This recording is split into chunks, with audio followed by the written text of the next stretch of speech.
Hello everyone, it's April and this time I want to talk to you about the use of artificial intelligence in the consenting and enrollment process. So we recently saw a paper come out that showed that increasing the engagement through digital means with participants enrolling in a clinical trial greatly increases their comprehension, and from comprehension we see greater retention. So it makes sense to explore what we can do with digital tools, videos, images, other elements in the enrollment process to increase comprehension. And an obvious way to do that is also by finding a way that's more natural for patients to learn about a trial.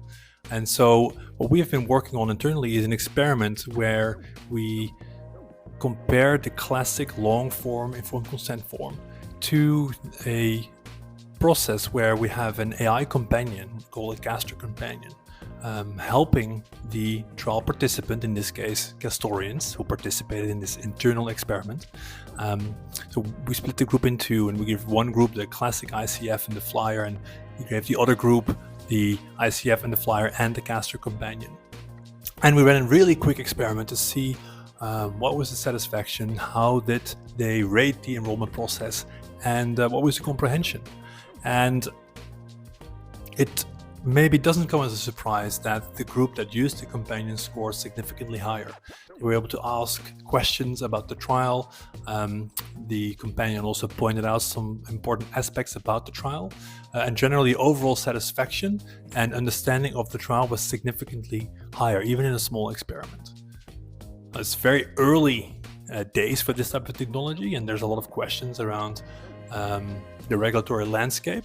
But I think it's important that we do these types of projects and research to understand what the impact can be, so that we can start to think ahead about what steps do we need to take to get this into an actual clinical trial. Because we all know that we owe it to trial participants to inform them and to make sure that they understand what they're getting into, because we also know that that increases the likelihood of them participating and staying in the trial.